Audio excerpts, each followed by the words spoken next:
Deep in the shadows, I know it's hard.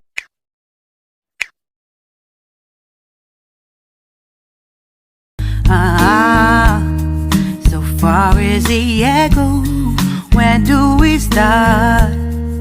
You can learn that it's...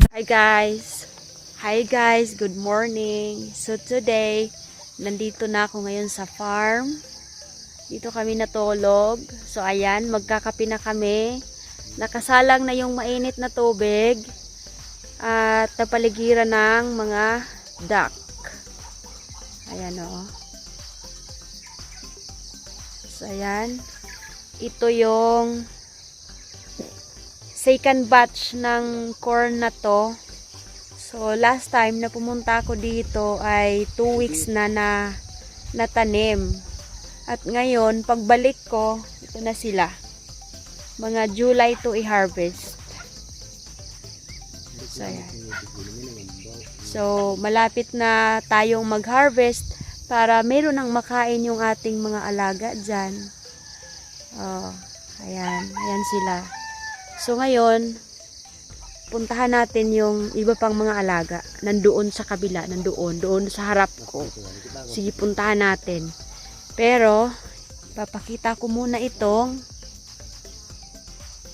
sunrise. Nasa likod. Sige nga, baliktarin ko yung camera. Ang oras ngayon ay 5:27. Ang akala ko ay alas 6 na, pero 5 pa pala. So, ayan na yung sunrise natin. Yan, sunrise. So, ayan. Sunrise. So ngayon ay puntahan na natin yung mga alaga. So by the way, habang papunta tayo sa mga alaga natin doon sa kabila, ito yung saging. So ito yung saging na natanim noong nagsimula ang pandemic. So ayan na sila. Grabe. Healthy. May talong. May dito, may sugar cane. Yan, may sugar cane. So ito na yung corn natin. Ayan. Yan guys. So tingnan natin yung tumitilaok. Tingnan natin yung tumitilaok. Okay, 'di ba? Ang sarap ng umaga pag ganito, pag gising mo.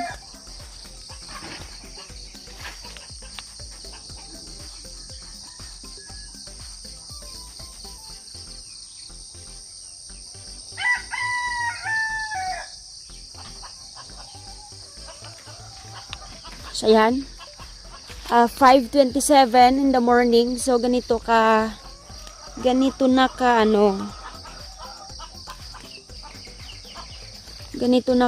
ano mong tawag dito? Ganito na kaliwanag. Ayan.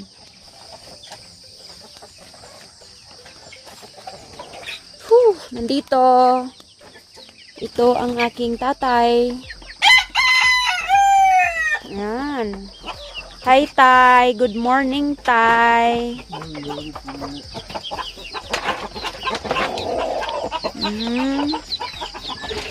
Yan sila. Yan, mga baby pa to. Nandito yung mga, mga barako, oh.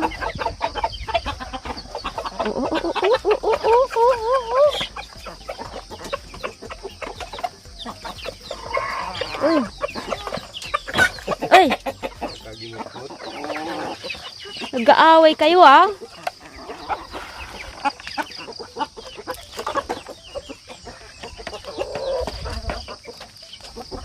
Ano ito tubog? Why? Nasa? Malad mo ng feed. So ayan guys, ang pinapakain namin sa kanila ay itong corn. Yan. Oh, kumakain naman. Yung whole corn talaga.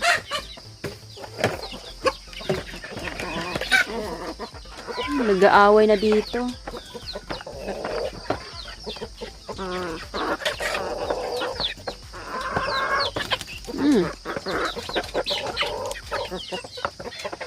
Hello. Kiling-kulungan kayo, di tulog kayo ni pag sakop sa karampatos pag dili ko adi pasok ko ba. Gini, apay gini sa lang. Pagkotod nini yan, ito adto, palikot. And guys, ito yung area ng duck. At dito, yung area ng manok. So, yan ay ikukoral namin yan. Lagyan namin dyan ng gate. Dito, kasi yung mga pananim ay kinakain ng duck. So, hindi pwede pakawalan. Dahil kinakain yung mga ng saging. Yung mga maliliit pa na yung parang bulleye. Bulleye ng saging. So, ayun. Pinuubod na nila yung saging. Ang dami, sana. Mga maliliit pa sila.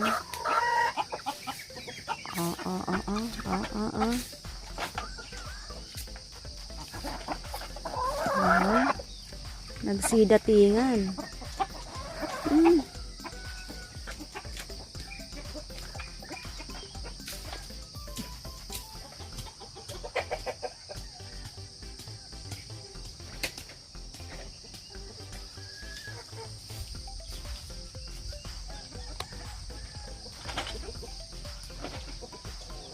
Ayan guys, mayroong mga kahoy-kahoy dito. Apa yung prutas dyan?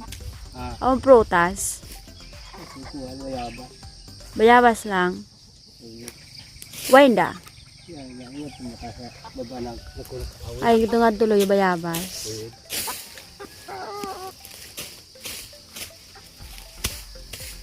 Ayan guys.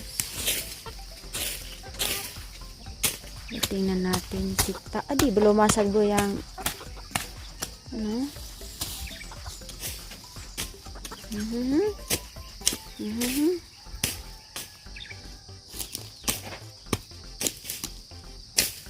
Kape kita apa ya? Ano maninit? So ngayon guys, ay magkakape na kami. So ngayon guys, ay magkakape na kami. Kakagising pa lang namin.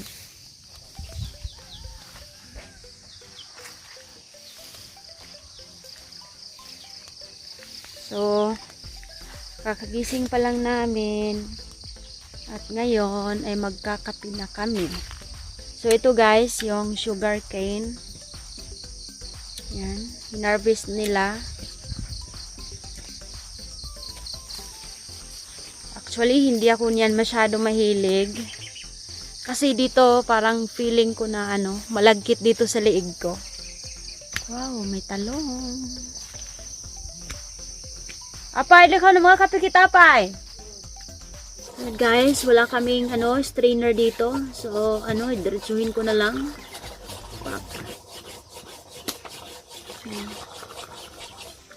Wala akong pangsala. Ayan. So, next time, dadalhin na yung susala dito. Ayan. Sayang. Marco, tingin pa yung doon ni pasok pa ng pato.